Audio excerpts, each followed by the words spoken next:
หรือว่าอาจจะบ่ทั่วเตื้อญาติโยมศรัทธาสาธุชนท่านผู้ฟังเป็นปกติธรรมดาของธรรมชาติสำหรับที่วัดพุทธศิคีรีนี้ฝนตกมาตั้งแต่ตะวาแล้ว2 วันมานี้ได้ตกลงมาแต่เจ้าก็ตกลงมาแถมเมื่อตี4เป็นต้นมาแล้วญาติโยมศรัทธาสาธุชนน้ำท่าในน้ำในหนองในห้วยในแม่น้ำน่าจะกระก้อยขยับเพิ่มขึ้นมารู้สึกว่าธรรมชาติได้แปรปรวนเปลี่ยนแปลงไปเป็นปกติธรรมดาที่ความเปลี่ยนแปลงของธรรมชาตินั้นเกิดขึ้นอยู่ตลอดเวลาท่ามกลางเกิงพุทธกาลนี้ญาติโยมศรัทธาสาธุชนท่านผู้ฟังชีวิตเป็นของน้อย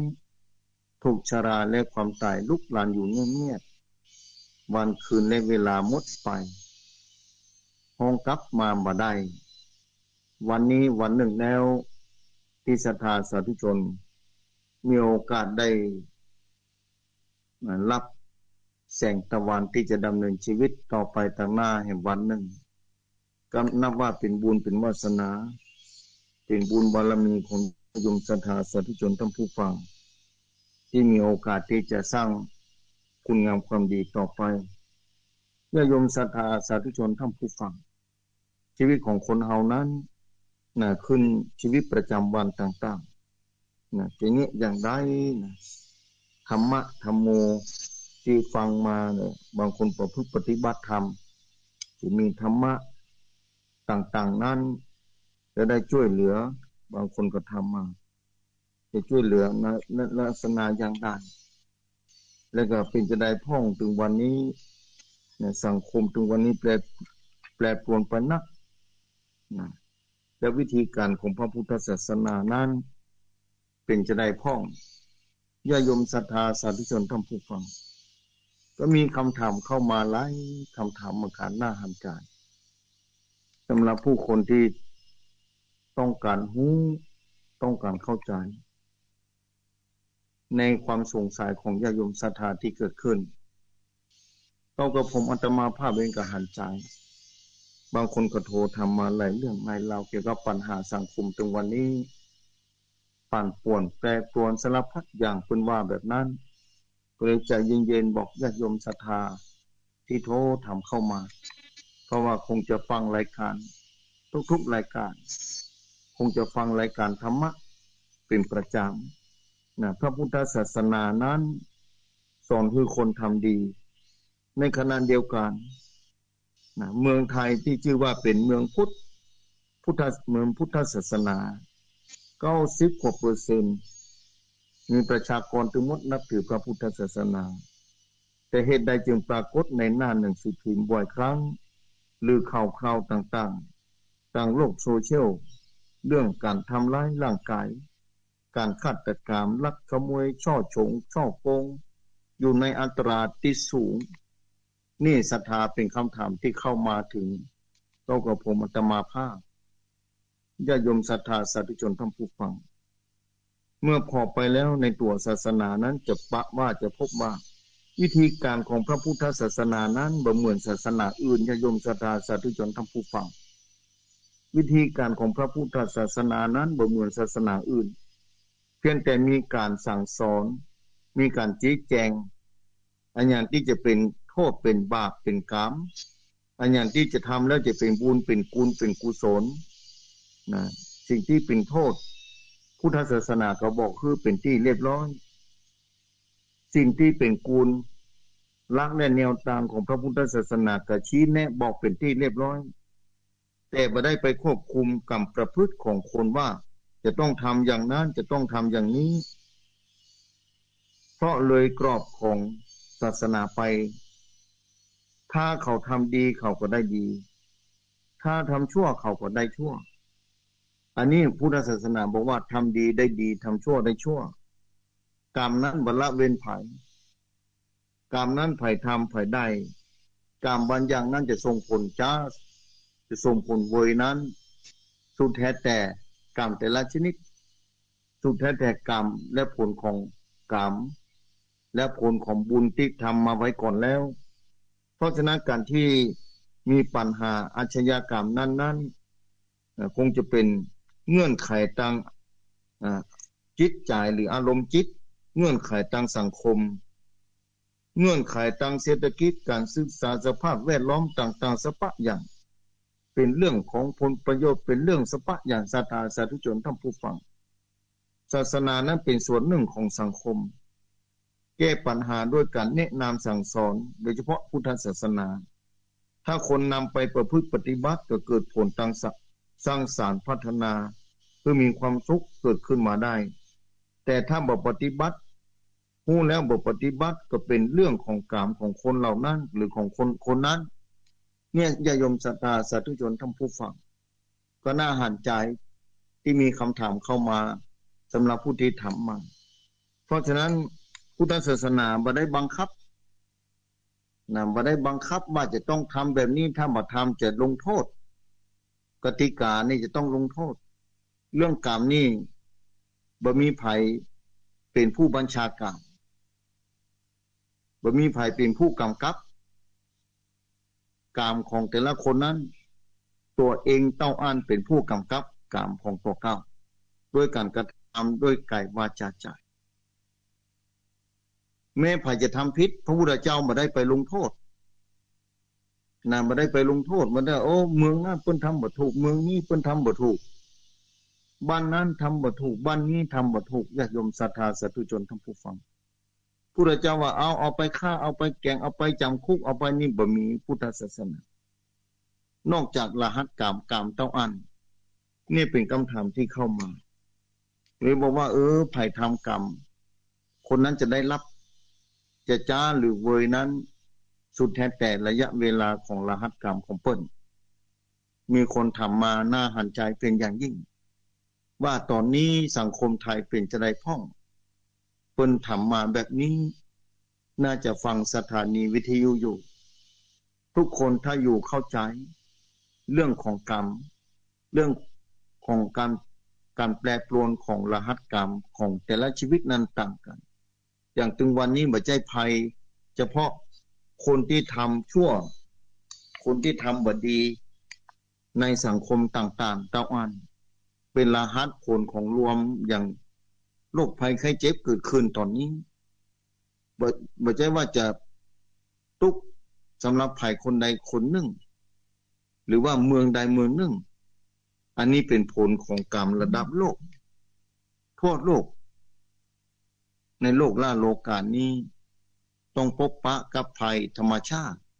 ภัยของโรคภัยไข้เจ็บที่เกิดขึ้นตอนนี้บ่ใช่ว่าเฉพาะตัวเฉพาะตนคนเดียวสำหรับเฉพาะตัวเฉพาะตนคนเดียวนั้น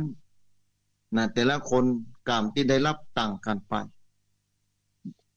และปรากฏต่อหน้าต่อตาเข้ามาตั้งหูตั้งตาตั้งอัญญตนะของศรัทธาที่มีคำถามโทรเข้ามาว่าเป็นจะในประเทศไทยนั้นเป็นเมืองพระพุทธศาสนาปัญหาต่างๆได้เกิดขึ้น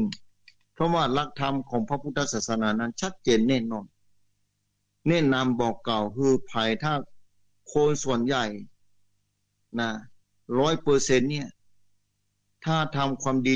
70% ขึ้นไปภายในนั้นจะสงบสุขยิ่งกว่านี้หลายเท่านะแต่ณตอนนี้บอกว่าประเทศใดๆในโลกนี้จะประพฤติจะทำความดีจะประพฤติจะทำความดีอย่างเต็มที่คือมันได้อยู่ 70% นั้นน้อยลงไปเต็มที่ศรัทธาสาธุชนท่านผู้ฟังแม้ประเทศไทยเฮาก็เหมือนกันตอนนี้ข่าวคราวต่างๆสภาพอย่างที่เกิดขึ้นหลายเรื่องหลายราวหลายนานาประการบางครั้งบ่น่าจะเป็นไปแบบนี้กับปรากฏคือหารแต่ถ้าย้อนคำทำนายของพระสัมมาสัมพุทธเจ้าถอยหลังไปเมื่อ 2,000 กว่าปีที่แล้วที่พระองค์ได้เกิดขึ้นมาในโลกนี้ได้ตรัสรู้อนุตตรสัมมาสัมพุทธญาณเมื่อในขณะที่ประกาศพระพุทธศาสนาสัจธรรมความจริงนั้นมีราชามากษัตริย์มีประชาชนในสมัยพระองค์ท่านได้เกิดความเลื่อมใสได้เกิดดวงตาหันธรรมบ่ใจน้อยเหมือนกัน กษัตริย์ในแว่นแคว้นต่างๆก็ปากันศรัทธาต่อพระรัตนตรัยและขณะเดียวกันพระองค์ก็ได้รับคำถามจากประชาชนบริเวณแต่ละวันบอกว่าเทวดาพ่อมาถามปัญหาต่างๆนานาแต่พระองค์ก็บอกไปตามที่พระองค์ได้ตรัสรู้มาแล้วมีมหากษัตริย์ที่มาถามปัญหาในนิมิตฝัน16ประการอย่างที่ศรัทธาหูอย่างที่ศรัทธาเคยฟังเคยได้ยินว่า16ประการนะพระเจ้าทำนายแต่สมัยก่อนปุ้นแล้วศรัทธามาปรากฏในปัจจุบันนี้เนี่ยทำนายมา 2,000 กว่าปีนะว่าสิ่งบดีนี้มันเป็นสิ่งที่มันนักอกนักใจทุกอกทุกใจแต่ปรากฏว่าเบาเหมือนปุยนุ่นเบาเหมือนฝ้ายปุยนุ่นลอยอยู่บนผิวน้ำได้นั่นคือมันหินนักอกทุกใจตอนนี้ศรัทธาจะหานได้ว่าในโลกปัจจุบันนี้เป็นแบบนั้นแต่บางคนจะทำความดีจะถือศีล5เพื่อนฝูงก็บ่มีอย่างที่เคยญาติโยมศรัทธาสาธุชนฟังแล้วศีล5นี่บ่ใช่พระพุทธองค์กำหนดกฎเกณฑ์ว่าทุกคนจะต้องปฏิบัติถ้าบ่ปฏิบัติพระองค์จะลงโทษบ่ใช่แบบนั้นพระเจ้าไม่ได้ลงโทษภายศรัทธาสาธุชนท่านผู้ฟังพระเจ้าไม่เคยลงโทษภายพระเจ้าเพียงแต่บอกแนะนำเท่าอันถ้าใครทำอย่างการกินข้าวเนี่ยคนไหนกินข้าวแล้วคนนั้นจะรู้ว่าอิ่มหรือว่าการกินเข้าไปนั้นมีโทษมีพิษมีภัยอย่างไรเมื่อเรากินข้าวร่างกายก็หายหิวความหิวที่เป็นโทษเป็นทุกข์ลำบากนั่นก็หายไปครับกางเกงในที่สุดบ่มวนก็วิ่งมาหิวแถมแล้วอันนี้คือความหิวทุกข์เพราะความหิวนะทุกข์เพราะความหิวนี่ศรัทธาจะได้ชัดเจนเมื่อเรากินข้าวแล้วหายไปเหมือนเดียวกันเมื่อเรามีความทุกข์ศรัทธาสาธุชนท่านผู้ฟังทุกข์ในสังคมนะแต่สังคมจะต้องรักษาศีลธรรมถ้าบ่มีศีลธรรมแล้วอยู่ยากอยู่ลำบากอย่างถึงวันนี้อย่างที่บอกไปว่าเป็นจะได้เมืองพระพุทธศาสนาแท้ๆปัญหาต่างๆเกิดขึ้นสารพัดอย่างมีศรัทธาธรรมเข้ามาผมว่าฆาตกรรมป้องลักเล็กขโมยน้อยโจรขโมยอย่างต่างๆสปะอย่างเกิดขึ้นก็บอกแล้วศาสนาพุทธบ่ได้ไปควบคุมกรรมประพฤติโดยตรงเพียงแต่บอกแนะว่าจะต้องปฏิบัติแบบนี้เนอะถ้าปฏิบัติแล้วเป็นการควบคุมกรรมประพฤติทางกายวาจาใจเป็นที่เรียบร้อยอย่างพระองค์พระสัมมาสัมพุทธเจ้าบอกว่าฆราวาสวิสัยจะต้องรักษาศีล5เป็นต้นศรัทธาเมื่อคนรักษาศีลช่วยกันรักษาบอกว่าพ่อแม่ลูกเต้าหลานเหลนสังคมใดสังคมหนึ่งบอกว่าจะอยู่ในแวด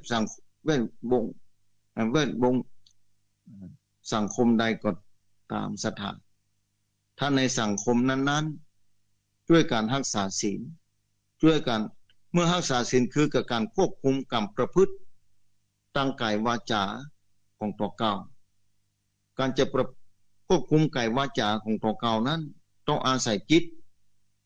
เพราะฉะนั้นจิตเนี่ยผู้ใดเน้นไปในการปฏิบัติธรรมต้องดูแลซับฟอกควบคุมจิตใจเมื่อจิตใจดีแล้วเนี่ยกายวาจาใจก็จะดีไปในตัวตนเพราะฉะนั้นถึงมีการประพฤติปฏิบัติธรรมเกิดขึ้นการประพฤติปฏิบัติธรรมในการภาวนาอย่างที่เพิ่นบอกนั่นแหละจะไปสู่การควบคุมกายและวาจาแบบนี้ศรัทธาสาธุชนท่านผู้ฟังถึงวันนี้ญาติโยมศรัทธาการปฏิบัติธรรมเหลือน้อยลงไปเต็มทีการควบคุมกายวาจาใจก็น้อยลงไปสังคมก็แปรปรวนจริงอยู่ในประเทศไทยนั้น90%กว่าที่นับถือพระพุทธศาสนาจะเป็นชาวพุทธการศึกษาพระพุทธศาสนานี้ศึกษาแล้วถ้าบ่ปฏิบัติตามผลมันจะเกิดขึ้นได้อย่างไรอย่างศรัทธาสาธุชนทั้งหลายศึกษาในการปลูกข้าวศึกษาในการทำมาหากินปลูกผลไม้รากไม้ปลูกอันยังก็ตามถ้าศรัทธาบ่กินเนี่ยศรัทธาจะไปหูรถหรือจะ จะไปหูคุณของสิ่งนั้นได้จะได้ว่าจะเกิดประโยชน์กับร่างกายอย่างไรเนี่ยอย่างเดียวกันศรัทธาสาธุชนท่านผู้ฟังเมื่อวิธีการดูแลกายวาจาใจตามพระพุทธศาสนาเนี่ยบอกคือเป็นที่เรียบร้อยพร่ำสอนบอกมาตลอด 2,000 กว่าปีที่ผ่านมานี้บ่เคยลดละพุทธศาสนาพระองค์แม้เข้าสู่ปรินิพพานไปแล้วด้วยการสืบทอดมาเป็นทอดจากพุทธสาวกในสมัยพุทธกาลลงมาเรื่อยๆจุจอดลดถึงปัจจุบันนี้ศรัทธาสาธุชนทั้งผู้ฟังแล้วพระสงฆ์องค์ข้าเจ้าเนี่ยครูบาอาจารย์แต่ละตนแต่ละองค์ออกเทศนาผมว่าจะตั้งวิทยุผมว่าจะตั้งวิธีใดวิธีหนึ่งด้วยการฟังธรรมะในแนวทางต่างๆยิ่งปัจจุบันนี้โลกโซเชียลความเจริญรุ่งเรืองของเทคโนโลยีเกิดขึ้นญาติโยมศรัทธาสามารถจะรับฟังได้ทุกพื้นที่เมื่อฟังแล้วศรัทธาเข้าที่หูศรัทธาหูแล้วมนุษย์คนเฮาเนี่ยได้ฟังแล้วหูแต่ถ้าบ่มาปฏิบัติก็เหมือนกับว่าไปห้ามไปเห็นวิธีหุงข้าววิธีแยกกินแล้วแต่ตัวเขาบ่กินนะคุกเอาข้าวมาวางไว้ให้เรียนต่างคนต่างมากินไปกินอย่างอื่นก็เป็นโทษศรัทธาอันนี้เนี่ยฟินอันนี้ข้าวอันนี้ยาเสพติดอันนี้ของมึนเมาวางไว้เนี่ยแต่บางคนไปเลือกสิ่งที่มึนเมาขึ้นมาสมุติคือศรัทธาสาธุชนทั้งผู้ฟังทั้งหลายฟังแล้วอันยังจะเกิดขึ้นร่างกายจะเดือดร้อนก่อนนี่แต่ต่างพุทธศาสนาบอกว่าอันนั้นบ่ดีกิน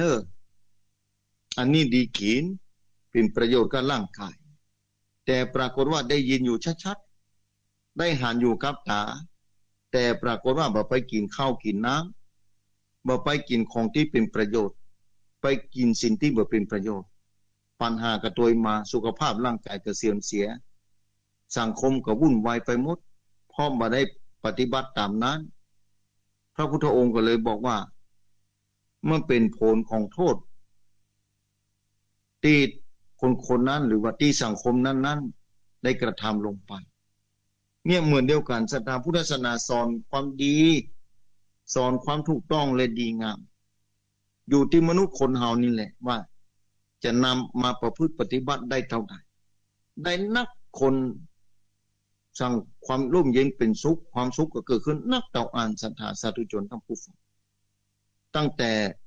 สังคมน้อยจนถึงสังคมใหญ่ตั้งแต่ฐานะที่ผมว่าจะเป็นชั้นปกครองหรือว่าผู้ใต้ปกครองถ้าบ่มีคุณธรรมบ่มีศีลธรรมแล้วอยู่ยากศรัทธาสาธุชนทั้งผู้ฟังแม่นพระพุทธศาสนานั้นสอนอยู่ตลอดเวลาแต่อยู่ที่คนจะปฏิบัติบ่ปฏิบัติอยู่ที่คนต่างหากคนด่าเข้าคือกินแล้วนะเอาขันโตกวางไว้เป็นเรียบร้อยบนขันโตกนั้นมีกับข้าวมีอาหารที่เป็นประโยชน์นะปะละแต่บ่สามารถบางคนบ่กินไปกินนอกขันโตกที่เป็นพิษเป็นภัยแล้วจะโทษคนที่เอาวางขันโตกคือกะว่าคนนั้นวางขันโตกแล้วทำให้คนต่างหลายเดือดร้อนวุ่นวายคนต่างหลายไม่ใช่กินข้าวในขันโตกนั้นแต่ไปกินนอกขันโตกที่แบบเป็นประโยชน์นะร่างกายเพิ่นก็เดือดร้อนแถมบ่พอทำให้คนอื่นเดือดร้อนไปในไปตัวนี่ศรัทธาสาธุชนทั้งผู้ฟังลองเกิดบางคนโทรมาก็น่าหานใจแล้วจะมาตีโพยตีภัยโทษเมืองพระพุทธศาสนาแต่เป็นจะได้พ้องว่านะมีปัญหาต่างๆมีการลักเล็กขโมยน้อยพ้องฆาตกรรมพ้อง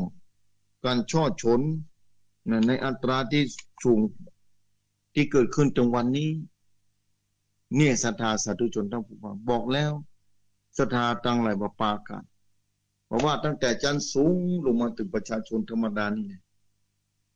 ต้องพยายามประพฤติปฏิบัติรักษา ศีลธรรมจรรยาบรรณคือดีที่สุดเท่าที่จะดีได้แต่ปรากฏว่าในบางครั้งข่าวที่ออกมาน่าเป็นน่าสลดใจว่าปัญหาที่เกิดขึ้นมันน่าจะไปเกิดขึ้นในสังคมที่สูงขึ้นไปมันน่าจะเกิดขึ้นกับสังคมนั้นๆแต่ปรากฏคือหันถ้ามาย้อนคำทำนายของพระสัมมาสัมพุทธเจ้าในสมัยพระพุทธองค์ยังตนยังองค์อยู่มหากษัตริย์เจ้าอันยิ่งใหญ่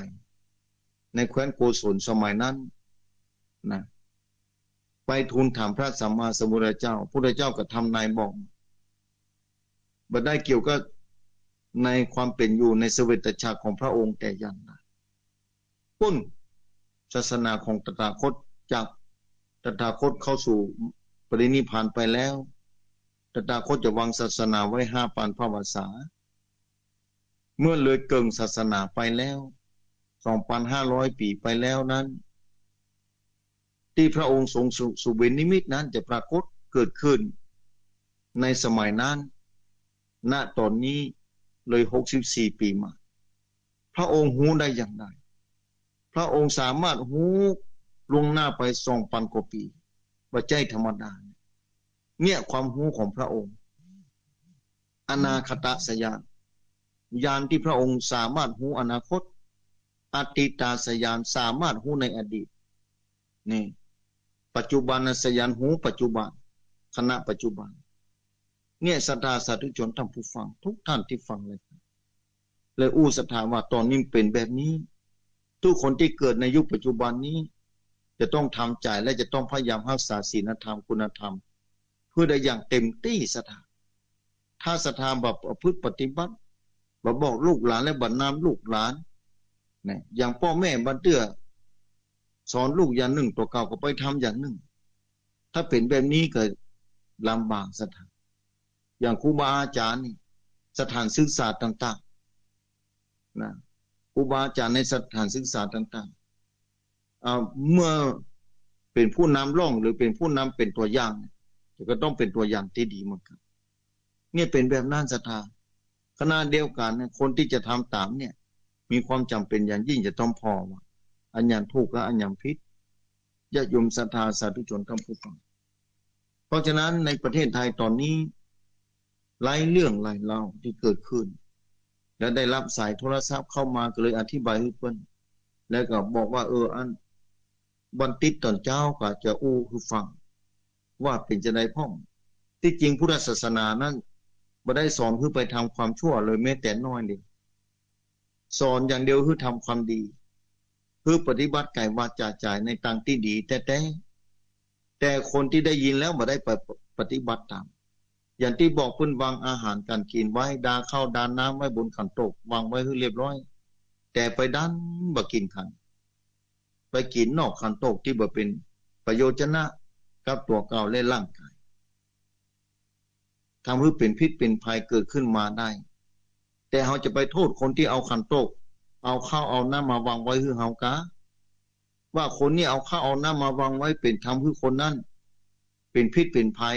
บ่ใช่ศรัทธาบ่ใช่จะไปโทษคนที่เอาข้าวเอาน้ำมาวางไว้คือนะเมื่อคนเอาข้าวเอาน้ำด้วยความปรารถนาดีต้องการคือคนเนี่ยหายทุกข์จากความหิวหายทุกข์จากสุขภาพที่จะบ่ได้กินข้าวกินน้ำจะลำบากความทุกข์จะตัวมาเลยเอาข้าวเอาน้ำวางไว้ให้กินเนี่ยถ้าหิวเนอะมากินที่นี่เนอะนี่มีกับมีข้าวมีอย่างคือเรียบร้อยแต่ปรากฏว่าบ่มีไผกินเมื่อกี้คนสัก50 คนกินให้สัก10 คนบ่ถึงไปกินอย่างอื่นหมดนอกขันโตกที่สิ่งที่เป็นพิษเป็นภัยแล้วจะไปโทษคนที่ดาข้าวดาน้ำว่าขันโตกคือกินนี่จะถูกหรือยังเพื่อพิจารณาให้ดีๆเพราะฉะนั้นพระพุทธศาสนานั้นเปรียบเสมือนว่าเนี่ยวางอาหารการกินไว้ให้เรียบร้อยต้องประพฤติปฏิบัติแบบนี้เนอะพุทธเจ้าบ่ได้บอกศีล5นี้ไม่มีก่อนที่พุทธเจ้าจะตรัสรู้แล้วศีล5เนี่ยบ่ใช่มีพุทธเจ้ามากำหนดกฎเกณฑ์บ่ใช่ เป็นธรรมชาติของธรรมะในโลกนี้ที่จะต้องปฏิบัติกันนะต้องกายวาจากายกับวาจานี่เพราะฉะนั้นพระองค์เลยต้องค้นคว้าหาแนวทางพ้นทุกข์บ่ต้องมาเวียนว่ายแต่เกิดในโลกนี้พระองค์เลยไปตรัสรู้สัจธรรมอริยสัจสี่อริยสัจสี่นี้ไปควบคุมจิตใจไปดูแลจิตใจก่อนดูแลจิตใจแล้วถึงจะพอควบคุมจิตใจได้แล้วการประพฤติกายวาจานี่จะได้อยู่ในกระบวนการของการเป็นไปที่ถูกต้องและดีงามเพราะฉะนั้นในพระพุทธศาสนามีการประพฤติปฏิบัติธรรมเกิดขึ้นการประพฤติปฏิบัติธรรมนั้นปฏิบัติที่ใจลงที่กายนี่แต่ควบคุมที่ใจต่างหากนะควบคุมอันเนี้ยสูงสุดในพระพุทธศาสนาเรื่องศีลห้าก็ดีเรื่องการประพฤติปฏิบัติต่างๆคือถูกต้องศาสนาพุทธมีคือเรียบร้อยวิธีการต่างๆมีแต่คนต่างหากที่บอกประพฤติปฏิบัติตามคนมนุษย์คนเฮาต่างหากที่บอกปฏิบัติตามนั้นถ้าปฏิบัติตามแล้วรับรองเลยสังคมจะบ่มีปัญหา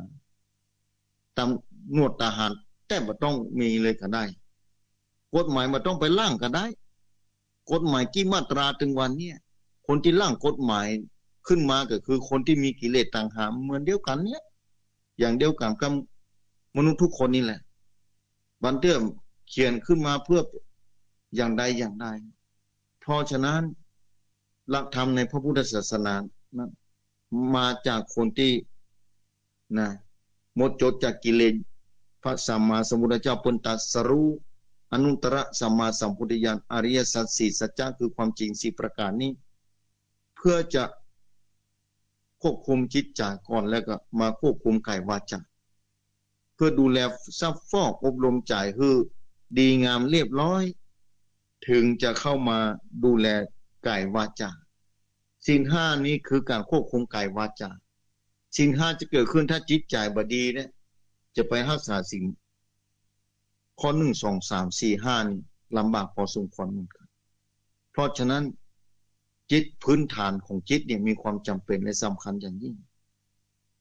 ในปัจจุบันนี้ที่ปัญหาเกิดขึ้นพระองค์รู้แล้วรู้เมื่อ 2,000 กว่าปีแล้วบอกแก่พระเจ้าประสิทธิโกศลมหาบพิตรที่ทรงนิมิตฝันน่ะจะไปเกิดปุ้น 2,500 ปุ้น 2,500 ไปต่างหน้าปุ้นปัญหาต่างๆจะเกิดขึ้นที่พระองค์ทรงสุบินนิมิตบัจจัยจะปรากฏในตอนนี้ในขณะนั้นนะมหากษัตริย์เจ้าพระเจ้าประสิทธิโกศลราชบพิตรในสมัยนั้นเพิ่นก็ลงเบาพระทัยว่าอย่าอ่านกับพระองค์เบาใจสบายใจละถ้าเป็นแบบนี้เนี่ยลองขึ้นพอศรัทธาสาธุชนท่านผู้ฟังแล้วจะทำจะได้ 2,500 กว่าปีนี้นอกจากว่าต่างคนต่างต้องปฏิบัติธรรมต่างคนต่างต้องอยู่ในกรอบของศีลธรรมจรรยาบรรณต่างๆเพราะว่าจะเป็นในสังคมใดในฐานะใดก็ตามถ้าขาดคุณธรรมขาดศีลธรรมแล้วปัญหาเกิดขึ้นทุกพื้นที่ปัญหาเกิดขึ้นบ่มีที่สิ้นสุดญาติโยมศรัทธาสาธุชนท่านผู้ฟังทุกท่านที่ฟังรายการขอบอกญาติโยมศรัทธาแบบนี้เพราะว่าปัญหาที่เกิดขึ้นตรงวันนี้บ่ใช่ว่าประเทศนั้นเมืองนั้นได้ถือพุทธศาสนาแล้วจะต้องอยู่เย็นเป็นสุขหมดถือนี่ถือยกมือไหว้มาได้ศรัทธาใจนี่แต่กายวาจาเนี่ยใจจะต้องนับถือแล้วจะต้องปฏิบัติตามตัวแต่ถ้านับถือมาได้เนี่ยอย่างว่าถือพุทธมาได้เนี่ยแต่ได้ปฏิบัติหลักธรรมคำสอนของพระสัมมาสัมพุทธเจ้ายังบ่ขึ้นชื่อว่าเป็นพุทธศาสนิกชนที่ดีที่งามเตื้อศรัทธาพุทธศาสนิกชนที่ดีที่งามนั้นจะต้องประกอบไปด้วยคุณธรรมหลายประการในการต้องปฏิบัติหน้าที่ของตัวเก่าที่ถูกต้องและดีงามนั่นเป็นแบบนั้นศรัทธาเพราะฉะนั้นมีศรัทธาที่โทรถามเข้ามาเลยถามว่าโยมที่ถามมานี่โยมรักษาศีลได้กี่ข้อก็ผมจะมาภาพถามไปว่าโยม ที่โยมถามมาโยมรักษาศีลได้กี่ข้อละกะติดแน่นอนเลยบ่เคยผิดพลาดเนี่ยบอกว่าท่านอาจารย์ผมนี่ถ้าจะได้สัก2 ข้ออยู่ค่ะลองขึ้นวาสนา5 ข้อได้2 ข้อบ่ฮือสังคมไม่มีปัญหาได้อย่างไรแต่ละโยมเนี่ยได้แค่น่าจะได้แค่2 ข้ออยู่ค่ะโยมลองถามปัญหาเนี่ยโยมบ่ย้อนถามตกเก่าแล้วที่โยมถือพุทธศาสนาว่าโยมถามคำถามว่าเมืองพุทธศาสนานี่90 กว่า%ว่าเป็นจะในประเทศไทยมีปัญหาก็ต้องถามตกเก่าด้วยว่ารักษาศีลได้กี่ข้อเพิ่นก็บอกว่าประมาณสัก2 ข้อน่าจะได้อยู่ท่านอาจารย์ลองคิดพอนะถ้าถามว่าข้ออย่างพ้องเนี่ยข้ออย่างพ้องทำข้อ5ได้ก่อข้อ5นี้ได้พ้องบ่ได้พ้องท่านอาจารย์เนี่ยแย่เข้าไปตะอันน่ะปัญหาย่อมพอหันได้ชัดเจนว่าสังคมจะต้องมีปัญหาแน่นอนเนี่ยญาติโยมศรัทธาสาธุชนท่านผู้ฟังลองคิดเอาเถอะถ้าคนปฏิบัติธรรมถ้าคนปฏิบัติแนวทางพระพุทธศาสนานี้รับประกันคุณภาพเลยอยู่ที่ไหนก็มีความสุขจะนอนที่ให้ที่สวนเอาของไว้กันต้องการให้บ่ต้องกลัวหายบ้านบ่ได้ลืมปิดประตูไปบ่มีปัญหานะบ่มีปัญหาแต่ปัจจุบันนี้คนจิตใจของคนเนี่ยบ่ได้อบรมบ่ได้ซับฟอกบ่ได้กล่อมเกลาจิตใจตั้งแต่ละอ่อนน้อยจังโรงเรียนมาเพราะฉะนั้นทางสถานศึกษาตอนนี้มีความจำเป็นแล้วจะต้องเอาวิชาศีลธรรมเข้าไปบรรจุในพระพุทธศาสนาหน้าที่พลเมืองดีหน้าที่พลเมืองจะต้องเข้าไปบรรจุในพระพุทธศาสนาเป็นวิชาภาคบังคับตั้งแต่ละอ่อนน้อยขึ้นมานี่แหละสังคมจะปิกมาบันนักกับน้อยเนี่ยอย่างน้อยก็เกินไปเกินหนึ่งที่จะมีความสุขสงบสุขปัญหาสังคมจะเหลือน้อยลงไปไม่ใช่ว่าจะบ่มีเลยบ่ใช่สังคมของมนุษย์เป็นสังคมที่กว้างใหญ่ไพศาลจะควบคุมความประพฤติให้ได้เรียบร้อยดีงามหมดเป็นไปบ่ได้แต่คือการควบคุมนี่คือคนดีเนี่ยคือมีอำนาจคือคนดีมีศีลธรรมเนี่ยได้ปกครองบ้างปกครองบ้านเมืองได้ปกครองบ้านปกครองเมืองควบคุมผู้คนต่างหลายถ้าคนดีได้ควบคุมผู้คนต่างหลายแล้วนั่นแหละสังคมจะอยู่ดี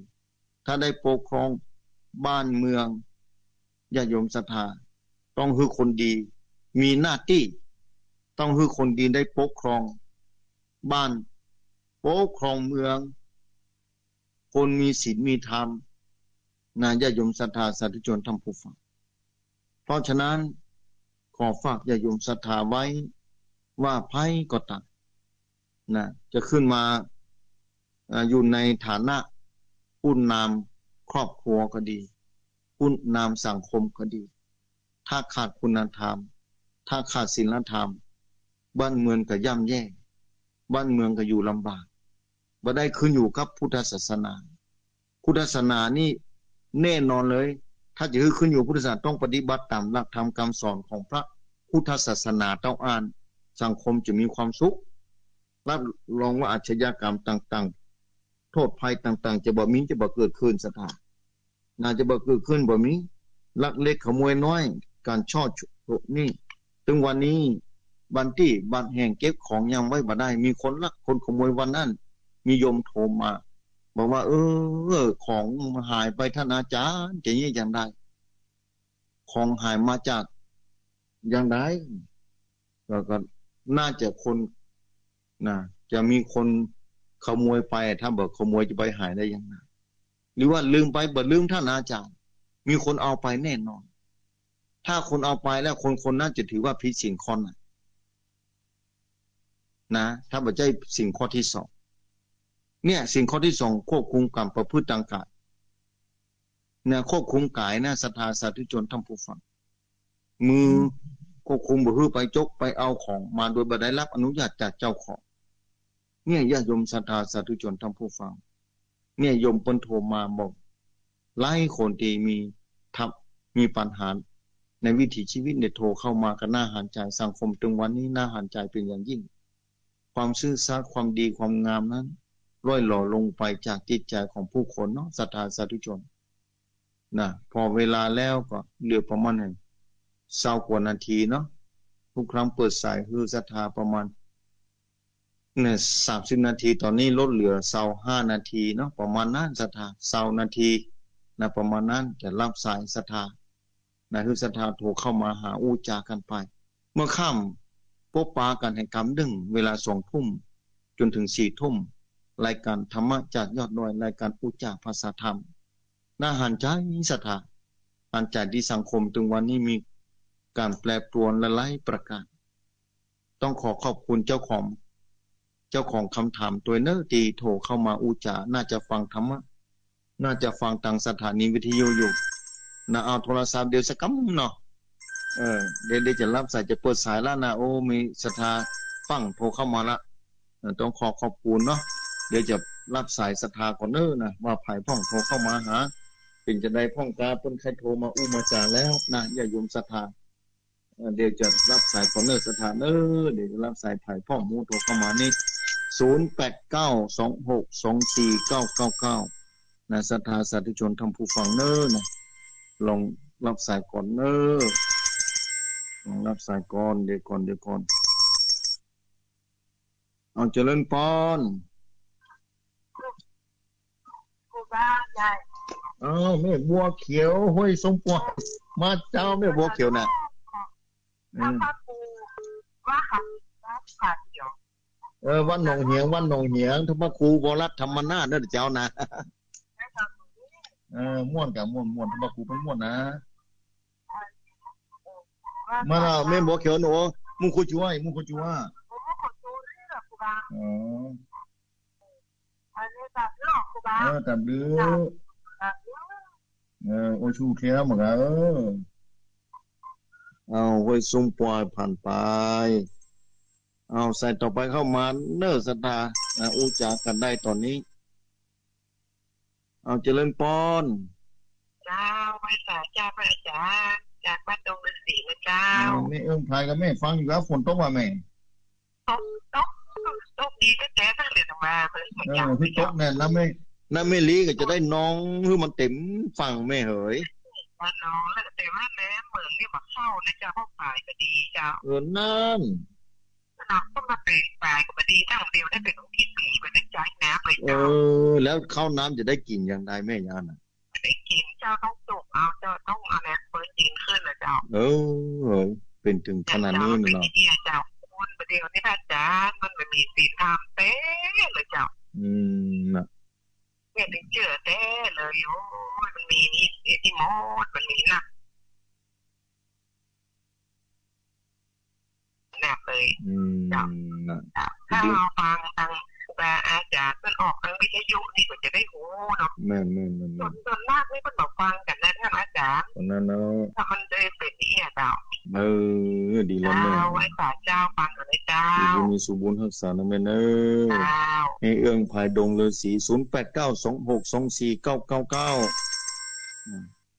เจริญพรไว้สาเจ้ามีนางกาเจ้าว่าจะได้มีอุ้ยเจ้า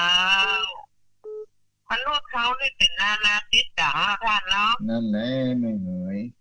ต่างคนต่างคิดต่างใจลูกหูกอเอาหูกอเนาะตอนนั้นเนาะอินก็มาหูอินเนาะเป็นแบบนี้แหละไม่หยุดแต่ถามไม่อุ้ยฝนตกว่าต้องยังเปล่าไม่เหยตกมาหน่อยเลยเจ้าว่าปอจุ่มตกหนักจ้ะตกหนักแม่ต้องว่ากับตกจะหนักกันนะให้ตกหนักตกน้อยๆเนี่ยหมกจุ่มหมกเย็นแหละเจ้านี่ตกหนักเลยแต่ว่านะตกหนักแต่เจ้านี่ประเด็นยังพำน้อยอยู่เจ้าแต่ว่าสอนบายทั้งหมดแดดไปแล้วแค่อยู่ดีมีสุขแล้วแม่เนอะใส่เข้ามาถึงแล้วนี่เจ้าท่านจะมาดอยนาเจียวก่อนนั่นเดี๋ยวจะลองพอก่อนนะแม่เนอะวันที่14พุ่นนะเจ้า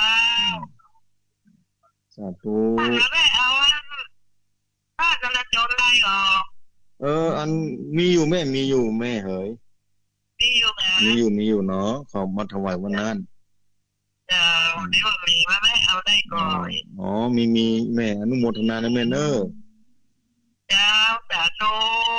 สาธุ เอาใส่ต่อไปเจริญพรไม่ใช่เจ้าอะไรเจ้าไม่อันนี้ไม่หลงอ่ะเจ้าไม่ฟังผู้เจ้าเลยกันไม่หลงอ่าไม่ฟังผู้เจ้านะแม่เนาะฟังกูเจ้าดีแล้วไม่หลงดังลีฝนตกว่ะแม่ได้อย่างอื่นกระตุกเจ้าอ๋อดีแล้วมาคัดสัตว์เนาะน่ากันคือตกนั้นนักเด้อดังลีนะน้ำจะได้ลงมาทำมันห้องพองเนาะพูดตู่ตกเนี่ยตกนั่งอยู่แม่อยู่ดีมีสุขนะแม่เนอะเจ้าสาธุเจ้าแล้วควรแก่เจ้าสาธุเอาใส่ต่อไปเจริญพรกับไฟสามอาจารย์โอ้อันนี้เจดีย์สามยอดกะ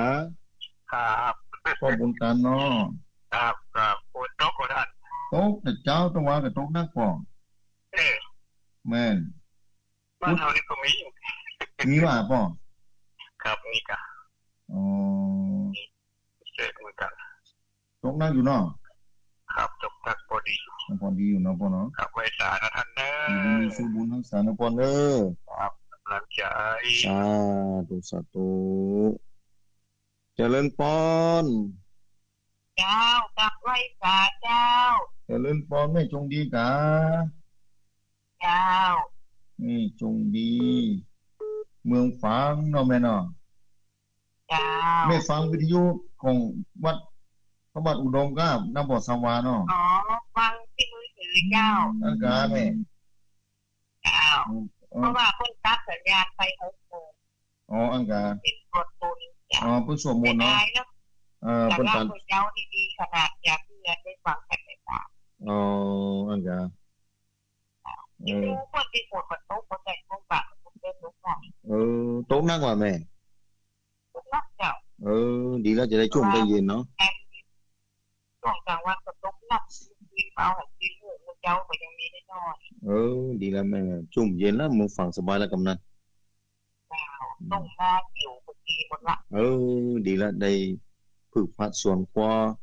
เข้ากาในนาต้งว่าจะดีจะได้มีหน่วยมีนี่เนาะแม่เนาะอยู่ดีมีสมบูรณ์ทักษะเลยแม่เนอะเจ้าจะไม่ขาดเจ้าสาธุเจริญพรจะไม่ขาดเจ้าอันนี้แม่เสียงแม่เพ็ญศรีครับแม่น่ะแม่นะเจ้าล่ะเจริญพรขอบคุณอันนี้ว่าฟัดอะไรจนได้แม่เนอะก็เป็นอย่างเจ้าไปเรื่องนี้แม่ก็ขยายอันนี้ท่านอย่างก็อันก็หัวละแอนเสียใจอ่ะเจ้าคนโตก็แม่ก็ขยายเอาสิกี้อ่ะดีต้นลำไยอ่ะเจ้าได้สร้างบารมีท่านนี่ก็เจ้าว่าท่านนี่ก็เจ้าก็มีวันนั้นเขามาขึ้นน้อยหนึ่งมีน่ะเจ้าได้มันน้อยขยายท่านสิกี้อ่ะเจ้าดีแล้วคนลงกองขยายท่านได้สร้างบารมีโยมพ่ออุ้ยของเพิ่นได้จาก10 ปีแล้วเจ้าสมัยนั้นโรงพยาบาลประจางนะเพิ่นจะแจกคนไข้เจ้าดีแล้วพ่ออุ้ยเจ้าเพิ่นก็มาปลูกไว้ตอนคนนี้มีตลอดเลยเจ้าดีแล้วขยายสิกี้อ่ะเจ้าดีขยายสร้างบารมีถ้าได้อย่างใดก็บอกว่ามานะเจ้าได้ถ้าเขาได้จะโทรไปบอกเนาะเจ้าสาธุเอาเจริญพรเสียงอันนี้แม่คำปันกะแม่ฟังตลอดเหมือนกันเด้ดีแล้วแม่ใหญ่เนาะคนโตว่าแม่ตกแป้งนะครับ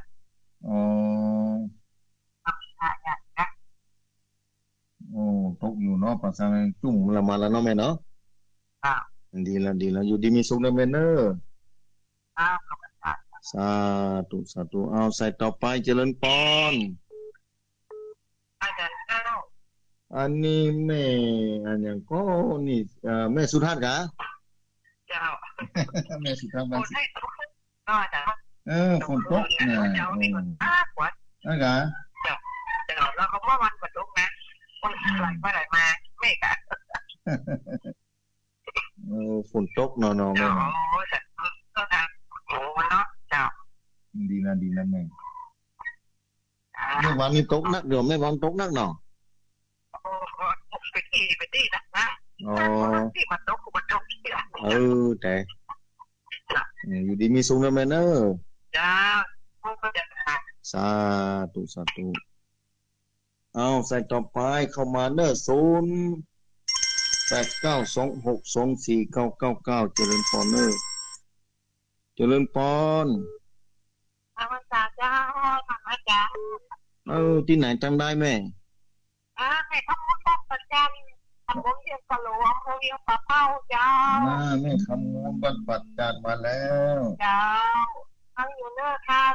ฟังอยู่นะแม่เนาะติดตามอยู่ถึงไปเจ้ามาเลยมาขับเจ้าเมื่อค่ำ2 ทุ่มปุ่นนะแม่เนอะปากันเนาะเจ้าไปขับมันโชว์มันติดเจ้ามันสายมันหนักเนาะท่านสายนักนอนนี่ก็เข้ามาติ๊กนะนี่โยนกันเต็มหมดเสียผู้บ้าจ๋า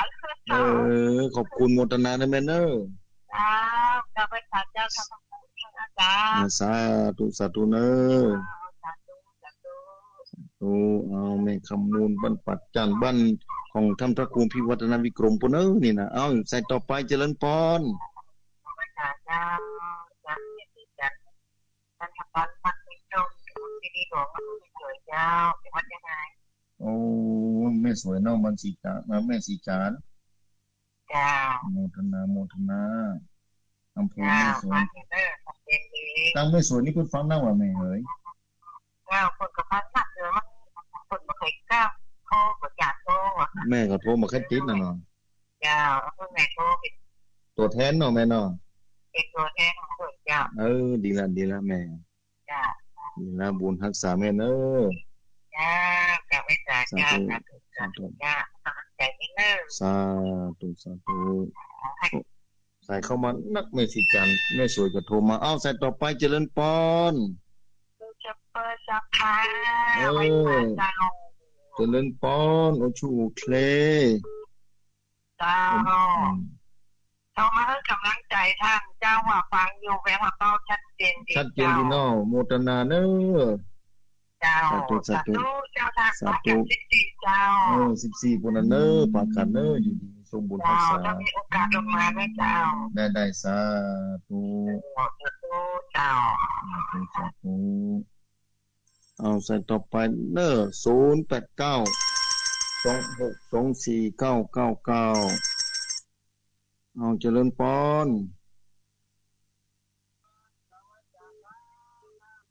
เจริญพรพ่อบุญธรรมกะอยู่ดีมีสุขนะพ่อนะฝนตกว่าเพียงป่อๆทางบ้านพ่อเขาตกมันชื้นนะครับแต่ว่าก็วันนี้ยังตกเถอะครับแบ่งกันเนาะแบ่งกันคนละน้อยเนาะแบ่งกันจุ่มแบ่งกันเย็นเนาะกับพ่อเนาะแบ่งกันนะพ่อเนาะสบายดีเนาะสบายดีพ่ออยู่ดีมีสุขอยู่พ่อสบายดีเนาะครับผมอยู่ดีมีสมบูรณ์รักษานะพ่อเนอะครับก็ไว้ครับสาธุ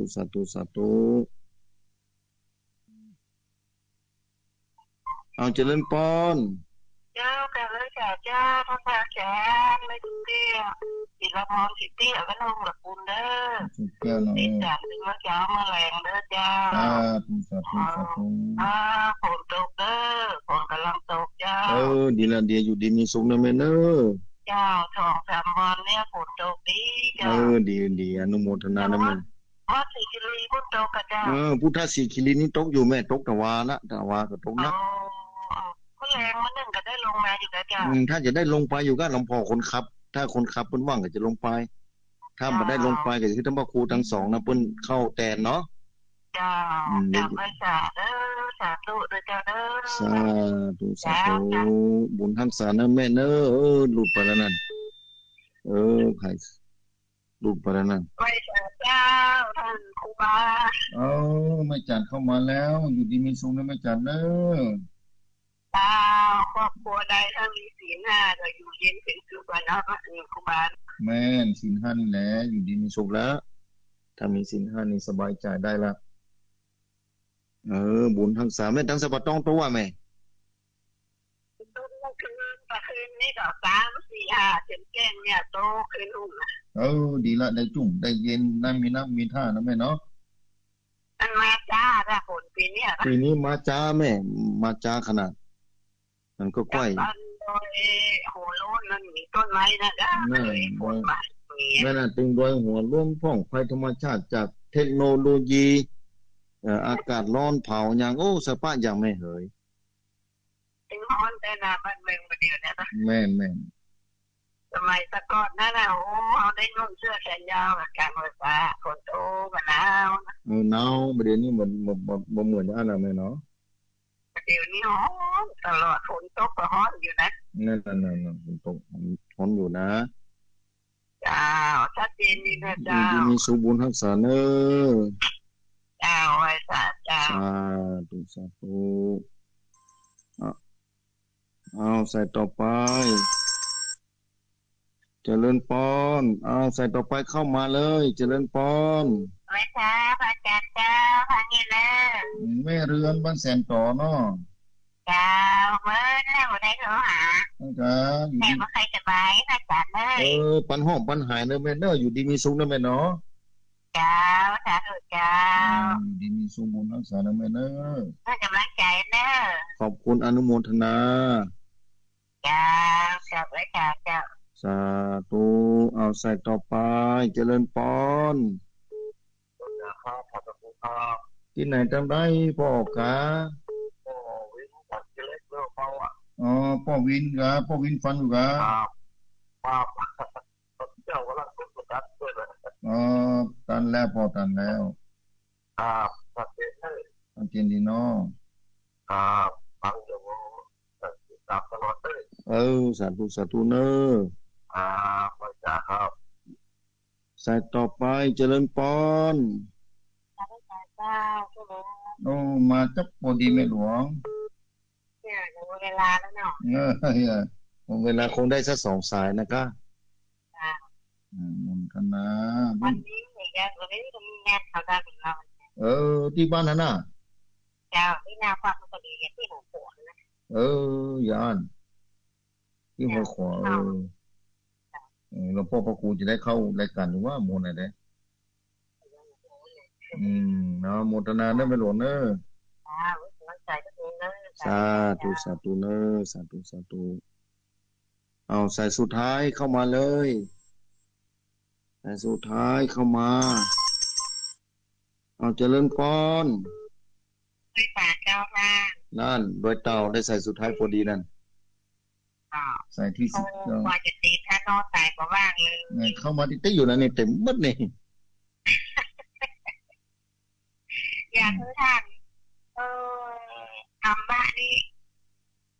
ยังน้อยสัก3 ชั่วโมงเราถึงจะฟังได้จุใจไอ้ฟังแค่เดียวไปละกว่าจะเอาโทรศัพท์เนี่ยเนาะต้องไม่เกี่ยวกับได้30 นาทีนะ30 กว่านาทีแม่อนุโมทนาเนอะแม่เนอะจ้าอนุโมทนาบุญกระท่านด้วยนะเจ้าที่ต้องทำหน้าเรื่องศีลถ้าศีลนี่มาหายไปหน่อยเนาะท่านนอกจากคนจะบอกมีศีลนั่นแหละศีลนี่มันอยู่ในโลกนี่แหละถ้าคนปฏิบัติก็จุ่มยินเป็นสุขนะเนาะอยู่ดีมีสุขเนอะบุญรักษาเนอะจ้าแก่ไปนะจ้าสาธุญาติโยมศรัทธาสาธุชนท่านผู้ฟังคงจะได้แค่19 สายนะศรัทธาสาธุชนท่านผู้ฟังกดก่อนสายก่อนญาติโยมศรัทธาเน้อนะโทนสายก่อนโทนสายก่อนว่าพวกกล้วยโทรเข้ามาไม่แถมอันสายที่1แม่บัวเขียวบ้านห้วยส้มปล่อยตำบลดอยแก้วจำตองสายที่2แม่เอื้อนพายบ้านดงฤาษีบ้านห้องละปูนเจียมละปูนสายที่3แม่อุ้ยนางคำอ้ายบ้านเด่นศาลาเวียงอำเภอเวียงป่าเป้าจังหวัดเชียงรายสายที่4แม่หลงบ้านบวกอำเภอลีจังหวัดละปูนสายที่5พ่อบุญตันเจดีย์3 ยอดป่าซางละปูนสายที่6แม่จงดีอำเภอฝางจังหวัดเชียงใหม่สายที่7แม่เพ็ญศรีบ้านป่าหกฟ้าป่าซางละปูนสายที่8แม่คำปันบ้านเหล่าสันติงอำเภอป่าซางสายที่9แม่สุทัศน์ดิโมบ้านแสงพรมอำเภอแม่วางจังหวัดเชียงใหม่สายที่10แม่คำมูลบ้านปัดจานเวียงป่าเป้าเชียงรายสายที่11แม่สิจานอำเภอแม่สวยจังหวัดเชียงรายสายที่12ป้าดาเวียงป่าเป้าเชียงรายสายที่13พ่อบุญธรรมบ้านโป่งหนองเวียงป่าเป้าเชียงรายสายที่14แม่สุกแก้วบ้านห้องศิลาพร สายที่15แม่จานเรืองสายเวียงต้าการสัมปะตองสายที่16แม่เรือนบ้านแสนต่อนะวังเหนือลำปางแม่ลำปางสายที่17ป้อวินบ้านสันขี้เล็กเวียงป่าเป้าเจียงไฮ้สายที่18แม่หลวงสายฝนหนองผาขาวอำเภอป่าซางจังหวัดลำพูนสายที่19แม่สายโดยเต่าเชียงใหม่ครบกระบวนความศรัทธาสาธุชนท่านผู้ฟังก่อนที่จะจบนี้ขอขอบคุณเจ้าของสถานีทุกสถานีทุกเครือข่ายที่นำรายการนี้ออกอากาศคือญาติโยมศรัทธาสาธุชนท่านผู้ฟังได้รับฟังธรรมะยามเช้าตั้งแต่ 6 โมงมาแล้วจนถึง 7 โมงนี้เวลาก็จะได้หมดลงไปต้องนำรายการนี้จากท่านผู้ฟังไปก่อนรายการนี้เข้ากับผมอาตมาภาพพระวรรณชัยชยานันโทวัดพุทธสิคิรีตำบลบ้านแป้อำเภอจอมทองจังหวัดเชียงใหม่ขอนำรายการนี้จัดท่านผู้ฟังไปอาทิตย์หน้ามาปะกันใหม่ภาคเจ้านี้ก่อนอื่นใดนั้นก็ขอให้ญาติโยมศรัทธาสาธุชนท่านผู้ฟังและเจ้าของสถานีทุกสถานีคือมีความสุขมีความสวัสดีปราศจากโลคาพยาธิมีปัญญาเข้าใจสัจธรรมมีความสุขเกิดขึ้นกระตุนก็ตัวในวิถีชีวิตประจำวันไปจุจรรอดถึงแดนนิพพานในอนาคตการตาหน้าจงจะมีอายุวันโนสุขังพะลังเชอพอทอเลออาวีทีเลออาวีทีเลออาวีทีเกิดจากเกิดจากเสปะเมอาอีปะเมอาอีปะเมอาอีเกิดจากเสปะนิโสพอปะนิโสพอปะนิโสพอเกิดจากมาบูกว่าเกิดยอเกิดยอเกิดยอเกิดยอเกิดยอเกิดยอเกิดจากโมเมโคเปปาเมวาเปปาเมวานะจอลอโคเมื่อตีจอลอโคเมื่อตอจอโคสู้แจโคด้วยแจโคกิแมลาเอลาโอโคลาปาเกจา